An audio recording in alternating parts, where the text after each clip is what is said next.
Hey bike farmers, thanks for clicking in. I've read through all your comments and I'm officially done being the bike shop asshole. It's nothing but Mr. Nice Guy from here on out. In fact, I'm so nice that in this video, I'll reveal the insider secrets that you will need to beat the bike shop assholes at their own game. 2024 is going to be a smash and grab riot of a time, and these are 10 tips and tricks you'll need to loot your way to the top. I'm Andy Q, and I'm a recovering asshole. I'm currently living out my dream as an independent bicycle mechanic after reopening my childhood bike shop 7 years ago. Last summer, I earned my first 1-star Google review after I refused to put training wheels on a little girl's brand new Walmart bike. My subsequent video on what makes bicycle mechanics such assholes was nothing more than my feeble attempt to save face by telling the hard truth about bike shop life. But your helpful comments informed me of the real hard truth, that bicycles are toys and fixing them is a hobby. Clearly, the idea that anyone would take owning a bike shop seriously enough to expect to turn a profit while avoiding a lawsuit is absolutely preposterous. Unless you've been living under a rock garden, you probably already know that the last half of 2023 was brutal on the bicycle industry. With major brands holding millions of extra bicycles in inventory, the smaller brands are dropping like flies. Rampant discounting at the manufacturing level has devalued the inventory on retail shop floors across the globe. So now, instead of consumers acting like bike shop owners shouldn't be earning a profit, those poor assholes literally cannot turn a profit if their life depended on it. This finally puts those guys in their place and levels the playing field for consumers.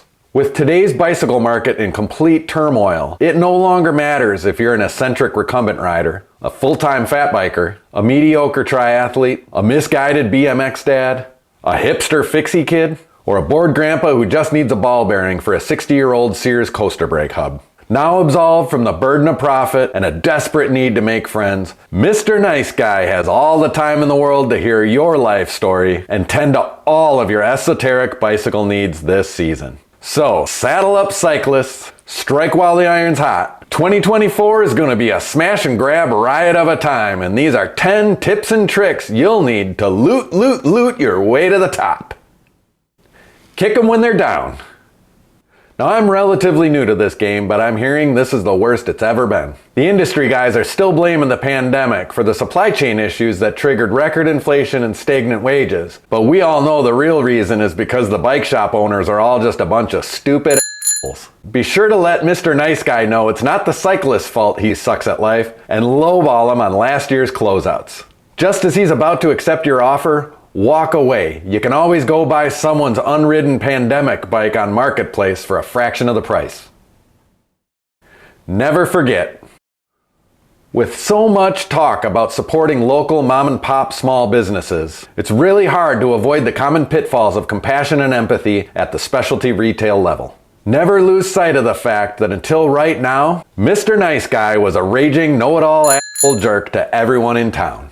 Just because he pulls a complete 180 after a tiny minority of YouTube commenters boomer-splained that it was his shitty attitude that caused that mother to leave the 1-star review doesn't mean you need to be kind or reasonable when you buy your next bike. Be sure to remind Mr. Nice Guy how great business was during the pandemic right before you ask him for lifetime service on your discounted bicycle purchase. Gum up the works. Chances are your local bike shop is already running a discounted tune-up special. Now's a good time to fill up that pickup truck with your garden shed bikes and bring them in for service. Tell Mr. Nice Guy that your crusty 90s mountain bike from college is all you'll ever need because you're not a big biker or anything and you just want to keep some bikes up at the campground for the family this summer. As they're busy writing up your service, ask to test ride a comfort bike. Then ask to see the ladies' version in the exact same bike. When you get your service estimate, act horrified and defeated. This will get them to agree to the bare minimum to get your fleet rideable. And when you finally go to pick them up after receiving your 4th voicemail telling you they're ready, that's when you throw them a lowball offer on those 2 bikes that are still sitting on the sales room floor. Don't tip your hand. Even though you know exactly what you want and what you're willing to pay, don't let on that you know anything. You are Mr. Cool Ice. You've just flopped the nuts, and Mr. Nice Guy is pot committed with pocket sixes. You're gonna want to slow play this hand. When he asks if he can help you, decline. Spend the next 10 minutes in absolute silence. Then grab one of the cheap bikes, 2 sizes too small, from a completely different category, and ask for help. Next, you gotta start nitpicking all of the design elements that just won't work for you. Continue this charade for 3 more bikes, following Mr. Nice Guy's lead the whole time. Once you slowly work your way up to the exact bike you want, let him know it's outside your budget and head for the door, but be ready to snap call when Mr. Nice Guy pushes all in with lifetime service. Deflect, confuse, rattle, and annoy. To keep Mr. Nice Guy on his toes, you got to attack from all fronts. Make sure you stand right in front of the front doors, reading all the signs for 30 seconds before you poke your head in and ask if they're open. Once you're barely inside, stop. Scan the whole space in total bewilderment. Then start roaming the aisles, touching everything. Bump into the sunglasses display. Ask about ball sports. Use the bathroom for a really long time. Chew gum. Show your kids how the bells work. Walk behind the service counter and ask about a tool. Talk to yourself. Trip over a bike. Ask if the one on the wall is for sale. Power flick the tag on an e-bike and say, "Whew, you could buy a motorcycle with that kind of money." Immediately follow that up with, "What's with those fat tire bikes I see people riding around? You ever do any of those in here?"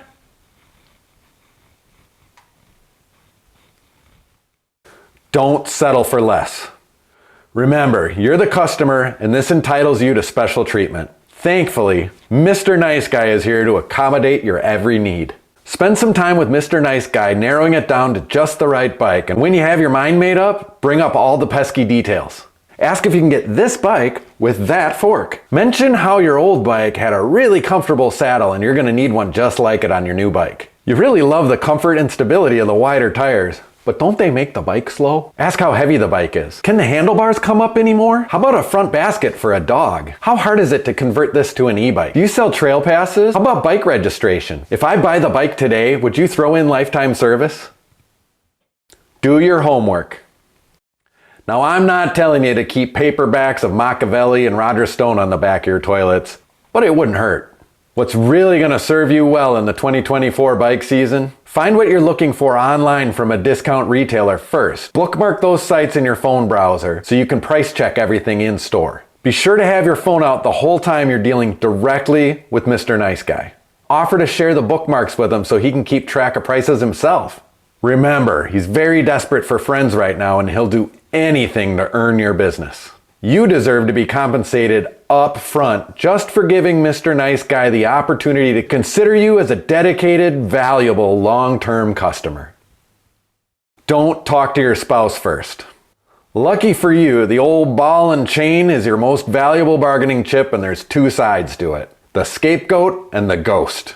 Allow Mr. Nice Guy to help you find that perfect bike and then let him know how much trouble you'll be in if you come home with it. Just as Mr. Nice Guy begins to ask himself, is this guy really going to risk his marriage for a bicycle? That's when you let the sweat bead up on your brow and ask for lifetime service.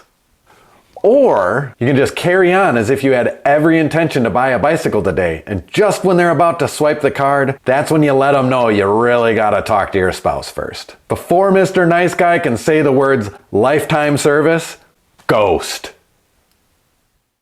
Lie through your teeth.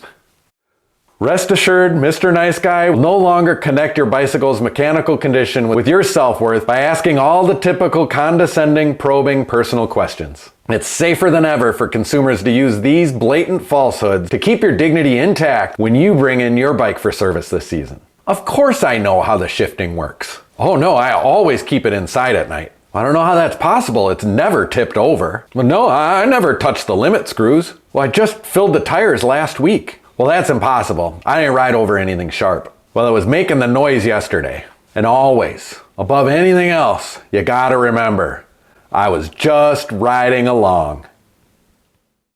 Don't be discouraged. If Mr. Nice Guy doesn't grovel for your business right away, you're probably just not being difficult enough. Remember, Mr. Nice Guy spent decades being a complete asshole to everyone who walked through the door. But now the tables have turned, haven't they? Just like you have to completely unlearn being God's gift to specialty retail, Mr. Nice Guy has to dig real deep to become more compassionate and loving as you capitalize on his misfortune during the collapse of the cycling industry this season. Being relentlessly impossible to deal with can be very difficult at first. But before you know it, you'll be winning bigly, and it's all worth it. So there you have it, bike farmers. I hope you find these tips and tricks very helpful as we descend fully tucked into 2024. In these unprecedented times, it's more important than ever that we pit ourselves against each other in competition to save this sport that's actually a leisure activity that everyone takes too seriously. But for now, Mr. Nice Guy wishes you the best of luck, and I really hope you don't get a flat on your next bike ride. Hey, thanks so much for watching all the way to the end. If you like this content, want to see more, you gotta support the channel. You can help me out with a quick super thanks, become a member, or all the free ways. Like this video, subscribe if you haven't, and don't forget to click the notification bell so you and your bike can stay tuned.